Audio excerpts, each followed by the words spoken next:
था mobility drills कैसे करते हैं और कैसे करने चाहिए कोई भी एक्टिविटी के पहले, वैसे ही जैसे एक्टिविटी खत्म हो जाती है तो हमको स्ट्रेचिंग करनी है, तो मैं बेसिक स्ट्रेचिंग आपको बता दूंगा कि एग्जैक्टली क्या करना है।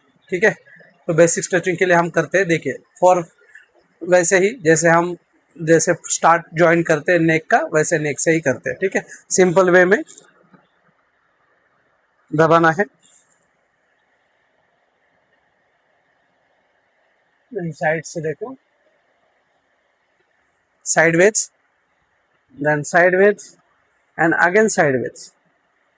ठीक है, हर 10 टू 20 सेकेंड होल्ड करके आप इसको कर सकते हो हर स्ट्रेचिंग को। ठीक है, तो हम बाकी बाद में लेंगे शोल्डर, तो शोल्डर आप ऐसे पकड़ के ऐसे कर स्ट्रेच कर सकते हो। अगेन नेक्स्ट शोल्डर, ट्राइसेप के लिए आप ऐसे हाथ पीछे रखना है, ऐसे इसको पकड़ना है और ऐसे स्ट्रेच करना है। Then again next stretch, okay, आपको दिखाई दे होगा तो ये next stretch, okay. Then again upper part, ठीक है, ये भी ट्राइसेप के लिए चला जाएगा, देन बाइसेप के लिए चला जाएगा।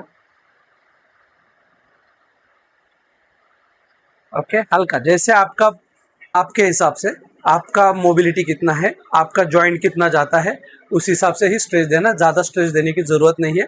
जैसे जैसे आपकी फ्लेक्सिबिलिटी बढ़ती जाएगी तो स्ट्रेच बढ़ाते जाना है। ठीक है, तो आपके हिसाब से जैसे आपको पॉसिबल होगा वैसे ही जाना है।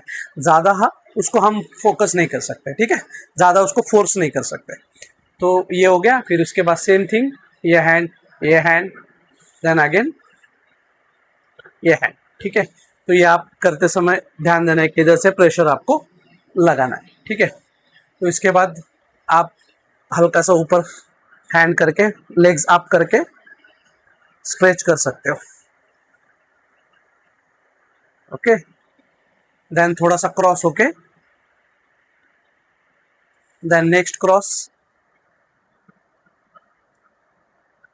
ओके, अभी लेग्स के लिए आपको क्या करना है, बेसिकली कोई भी एक आपके घर में रहेगा, टेबल स्टूल जैसे भी कुछ भी रहेगा, उस पर आपको पैर रखना है। ठीक है, पैर रखना है और सामने की तरफ झुकना है, तो ये आपके हैमस्ट्रिंग पे आ जाएगा। टो को अंदर की तरफ खींचना है प्लांटर फ्लेक्शन करके, तो ये आपके हैमस्ट्रिंग के ऊपर आ जाएगा। तो नेक्स्ट है सेम लेग, ठीक है, ऐसे करना है। फिर आप पीछे आपके क्वाड्रिसेप को होल्ड कर सकते हो। क्वाड्रिसेप के लिए फ्रंट ये स्ट्रेच आप ले सकते हो। दीवार पे होल्ड करना है, सिंगल लेग ऊपर लेना है, ग्लूट्स पे आ जाएगा। ठीक है, और काफ के लिए करना है, तो मैं थोड़ा नीचे ले लेता हूँ, तो मैं आपको दिखा देता हूँ कि आपकी दीवार के पास आप जाते हो तो ऐसे रखना है और स्ट्रेच करना है। तो ये हो गए बेसिक स्ट्रेचिंग। एक सेकेंड, ये हो गई बेसिक स्ट्रेचिंग। ठीक है, इससे आप जैसे आपका वार्म अप हो गया वैसे आप वर्कआउट हो गया, वर्कआउट के बाद स्ट्रेचिंग, कोई भी एक्टिविटी के बाद, तो ये बेटर रहेगा। इससे आपकी फ्लेक्सिबिलिटी बढ़ेगी और मसल फेशिया होता है वो स्ट्रेच होता रहेगा, वही स्ट्रेच होता है, तो उसकी वजह से आपकी फ्लेक्सिबिलिटी बढ़ेगी, और फ्लेक्सिबिलिटी बढ़ेगी तो आपका जो काम करने का समय है वो भी कम हो जाएगा। जैसे मूवमेंट होते हैं वो फास्ट हो जाएंगे, एंड दूसरी बात, कोई भी इंजरी के चांसेस नहीं होंगे, क्योंकि जनरली क्या होता है कि हम कब उठा लेते हैं तो हम हमारा बैक पेन होना शुरू हो जाता है, तो बैक एक आ जाता है, तो ये दिक्कत नहीं होगी। इसलिए आपको वाटर इनटेक पे भी ध्यान देना।